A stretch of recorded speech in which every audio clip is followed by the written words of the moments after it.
Okay, आयोगाचे प्रश्न असे मिक्स प्रश्न आहे, ठीक आहे, त्या पद्धतीनं.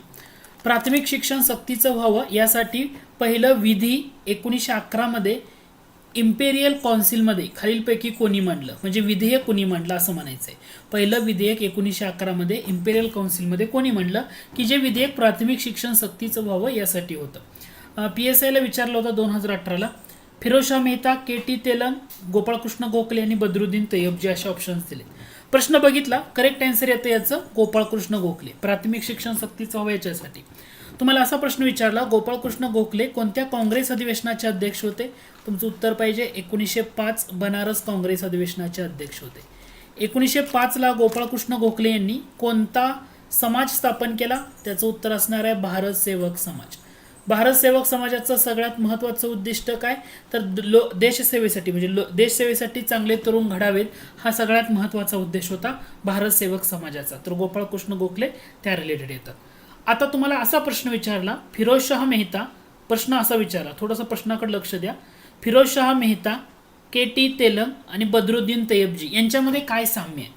फिरोजशाह मेहता, KT तेलंग, बद्रुद्दीन तय्यबजी यांना काय म्हणून ओळखलं जातं? ब्रदर्स इन लॉ या नावानं ओळखलं जातं. ब्रदर्स इन लॉ म्हटलं जातं. म्हणजे ज्या तिघांनी मिळून, हे तिघं जे आहेत ना, फिरोजशाह मेहता, KT तेलंग आणि बद्रुद्दीन तय्यबजी, या तिघांनी मिळून बॉम्बे प्रेसिडेन्सी असोसिएशन ही संघटना स्थापन केली होती. ओके, 1885 मध्ये बॉम्बे प्रेसिडेन्सी असोसिएशनचे, बॉम्बे प्रेसिडेन्सी असोसिएशनचे पहिले अध्यक्ष कोण होते? तुमचं उत्तर असणार आहे फिरोजशाह मेहता. ठीक आहे, हे लक्षात घ्या. पुढचा प्रश्न आहे, ख्रिश्चन मिशनऱ्यांनी 1818 मध्ये बॅप्टिस्ट मिशनरी कॉलेज खालीलपैकी कोठे स्थापन केले? 1818 मध्ये बॅप्टिस्ट मिशनरी कॉलेज कोणत्या ठिकाणी स्थापन केले? सेरामपूर, कलकत्ता, मुंबई का मद्रास? करेक्ट आन्सर असणार आहे सेरामपूर. ख्रिश्चन मिशनऱ्यांनी 1818 बॅप्टिस्ट मिशनरी कॉलेज सेरामपूरला स्थापन केलं. पुढचा प्रश्न आहे, खालीलपैकी कोणत्या ठिकाणी प्रथम इन्स्टिट्यूट ऑफ टेक्नॉलॉजी स्थापन करण्यात आली? म्हणजे प्रथम IIT कोणत्या ठिकाणी स्थापन करण्यात आली? हे वनसेवेला, फॉरेस्टला विचारलाय 2019ला.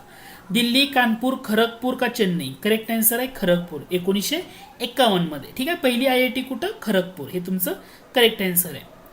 पुढचा प्रश्न आहे तो म्हणजे पाश्चात्य शिक्षण व संस्कृतीच्या अभ्यासासाठी इंडियन अकॅडमी, लक्षात घ्या, पाश्चात्य शिक्षण व संस्कृतीच्या अभ्यासासाठी इंडियन अकॅडमी ही संस्था कोणी स्थापन केली होती? इंडियन अकॅडमी, राजाराम मोहन रॉय, स्वामी दयानंद सरस्वती, रामकृष्ण परमहंस आणि ईश्वरचंद विद्यासागर. इंडियन अकॅडमी म्हटलं, करेक्ट आन्सर असणार आहे स्वामी दयानंद सरस्वती. ठीक आहे, स्वामी दयानंद सरस्वती यांनी आर्य समाज स्थापन केला होता 1875 ला. ठीक आहे, आर्य समाज. आणि यांनी सत्यार्थ प्रकाश हा त्यांचा महत्त्वाचा ग्रंथ. स्वामी दयानंद सरस्वती यांचा महत्त्वाचा ग्रंथ कोणता? सत्यार्थ प्रकाश. सत्यार्थ प्रकाश हे लक्षात ठेवा, परीक्षेला याच्यावर बऱ्याच वेळा विचारलं जातं. रामकृष्ण परमहंस म्हणजे तुम्हाला जे रामकृष्ण मिशनची स्थापना केली स्वामी विवेकानंद, तर स्वामी विवेकानंद यांचे ते गुरु होते.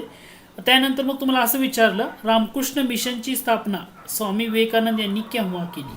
रामकृष्ण मिशनची स्थापना स्वामी विवेकानंद यांनी केव्हा केली? 1897, हे लक्षात घ्या. ठीक आहे, ईश्वरचंद विद्यासागर यांचं मूळ नाव होतं बंडोपाध्याय. ईश्वरचंद बंडोपाध्याय, त्यांना विद्यासागर ही मिळालेली पदवी आहे, त्यामुळे ईश्वरचंद विद्यासागर या नावानं त्यांना ओळखलं जातं.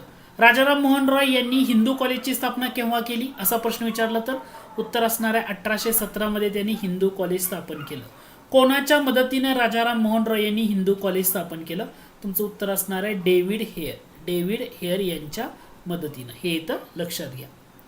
पुढचा प्रश्न आहे, मुंबईमध्ये सफाई कामगार यांच्याकरता सहकारी संस्थांची स्थापना कोणी केली?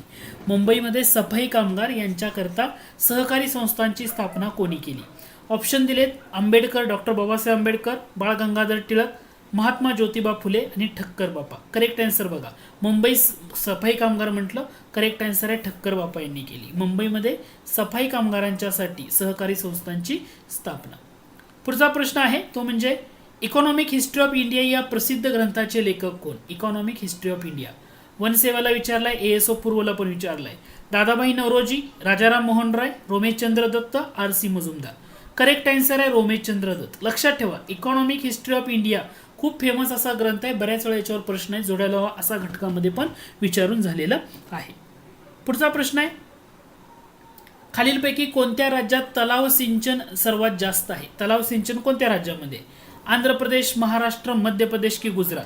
तलाव सिंचन म्हटलं, तलाव हे कंबाईन विचारलं होतं, आंध्रमध्ये जास्त आहे तलावांची संख्या, आंध्र. तुम्हाला जर असं विचारलं, ओके, बऱ्याच प्रश्न त्या टाईपमध्ये लक्षात घ्या. पुढचा प्रश्न आहे, पृथ्वीला स्वतःभोवती एक फेरी पूर्ण करण्यास किती कालावधी लागतो? Tax assistant 2016. पृथ्वीला स्वतःभोवती एक फेरी मारते म्हणजे स्वतःभोवती फिरणं, याला आपण काय म्हणतो? परिवलन असं म्हणतो. ओके, आणि स्वतःभोवती फिरत फिरत दुसऱ्या घटकाभोवती जर फिरत असेल तर त्याला परिभ्रमण असं म्हणतो. म्हणजे परिवलनासाठी किती कालावधी लागतो? 23 तास 56 मिनिट, 55 मिनिट, 55 मिनिट, 56 मिनिट, म्हणजे थोडासा फरक केलाय. करेक्ट आन्सर आहे पर्याय क्रमांक 1, 23 तास 56 मिनिट 4.09 सेकंद पृथ्वीला स्वतःभोवती एक फेरी पूर्ण करण्यास लागणारा कालावधी. भारतात खालीलपैकी कोणत्या ठिकाणी डच यांनी सर्वात प्रथम वकार सुरुवात केली? डच लोकांनी सर्वात प्रथम वकार कोणत्या ठिकाणी सुरू केली? सुरत, मछलीपट्टणम, कोचीन का पुदुच्चेरी? सुरत म्हणजे हे इंग्रजांची होती, म्हणजे इथं डच विचारले, डचांची. याचा अर्थ उत्तर असणार आहे मछलीपट्टणम. मछलीपट्टणम या ठिकाणी डचांनी सर्वात प्रथम वखार सुरू केलेली होती. पुढचा प्रश्न आहे, इसवी सन 1613 या वर्षी ईस्ट इंडिया कंपनीला खालीलपैकी कोठे वकार उभी करण्यास परवानगी देण्यात आली? 1613ला बेंगलोर, मद्रास, मछलीपट्टणम का सुरत? करेक्ट आन्सर आहे सुरत. याचं उत्तर असणार आहे सुरत. पुढचा प्रश्न आहे, भाववाढीवर नियंत्रण ठेवणे हे कोणत्या पंचवार्षिक योजनेमध्ये प्रथमच जाहीर केलेले उद्दिष्ट होते? भाववाढीवर नियंत्रण ठेवणे. पहिली पंचवार्षिक, दुसरी, तिसरी, 7वी का 9वी? पहिली पंचवार्षिक योजनेमध्ये. लक्षात ठेवा, भाववाढीवर नियंत्रण ठेवणे. 1951ला पंचवार्षिक योजना सुरू झाली ही पहिली, आणि 1956ला ही संपली. ठीक आहे. पहिल्या पंचवार्षिक योजनेमध्ये आपण कोणत्या घटकावर फोकस केला होता? तर कृषी हा घटक महत्त्वाचा होता, याच्यावर आपण फोकस केला होता, म्हणजे भर जास्त दिलेला होता.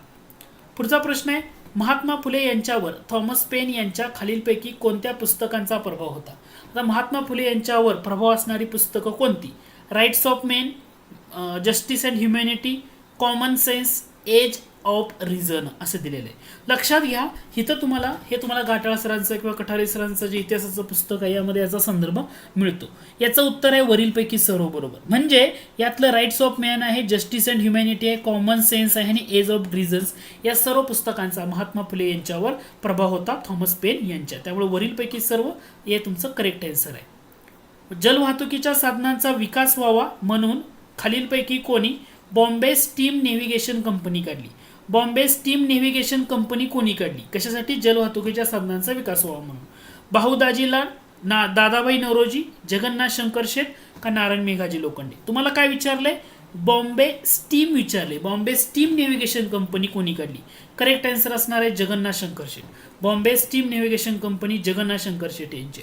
जर तुम्हाला असं विचारलं असतं, the Bombay paper manufacturing company, the Bombay paper manufacturing company असं जर तुम्हाला विचारलं असतं तर तुमचं उत्तर असतं या ठिकाणी Bhaudajilal. The Bombay paper manufacturing company कोणी सुरू केली? मग उत्तर आलं असतं भाऊदाजीलाल. हे लक्षात ठेवा, महत्वाचा घटक आहे. पुढचा प्रश्न आहे, भारतातली पहिली प्रेस नोट कोणती? भारतातली पहिली प्रेस नोट कोणती? Currency press note Nashik road, bank note press Dewas, note press Mysore का नोट प्रेस सालवणी? तर भारतातली पहिली विचारले, त्यामुळे करेक्ट आन्सर आहे करन्सी प्रेस नोट नाशिक. हे 1928 आहे. कधी स्थापन केलेले? 1928. बँक नोट प्रेस देवास जी आहे ती 1974-75 मधली आहे, 74-75. नोट प्रेस म्हैसूरची आहे ती 1999ची आहे, आणि सालबोनीची आहे ती 2000 सालची आहे. त्यामुळं सर्वात पहिली किंवा जुनी विचारलं तर उत्तर असणार आहे currency note press Nashik road. ठीक आहे. पुढचा प्रश्न आहे, महाराष्ट्र राज्यात डोलोमाइट खालीलपैकी कोणत्या जिल्ह्यात आढळतो? डोलोमाइट अमरावती, अकोला, यवतमाळ, रत्नागिरी, भंडारा, जळगाव, नागपूर, भंडारा. म्हणजे गणाचंदाचा यार अशी ट्रिक आहे. हे दोन जिल्हे खूप महत्त्वाचे डोलोमाइटसाठी. या म्हणजे यवतमाळ, र म्हणजे रत्नागिरी, म्हणून पर्याय क्रमांक 2 हे करेक्ट आहे.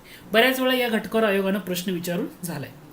पुढचा प्रश्न आहे, खालीलपैकी कोणत्या जिल्ह्यामध्ये क्रोमाइट धातू प्रामुख्याने सापडतो? क्रोमाइट कोल्हापूर, सोलापूर, ठाणे, नाशिक, नागपूर, अमरावती, भंडारा, नागपूर आणि गोंदिया. आता क्रोमाइट म्हणजे विदर्भाच्या साईडचा, म्हणजे ठाणे, नाशिक, नागपूर, अमरावती, सोलापूर, कोल्हापूर, म्हणजे भंडारा, नागपूर, गोंदिया.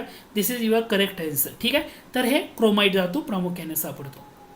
खालीलपैकी कोणती मृदा लोहाचे ऑक्साईड आणि ॲल्युमिनियम समृद्ध असते? म्हणजे कोणत्या मृदेमध्ये लोहाचे ऑक्साईड आणि ॲल्युमिनियम समृद्ध असते? काळी मृदा, लॅटेराइट मृदा, दलदलीची मृदा किंवा वळवंटी मृदा.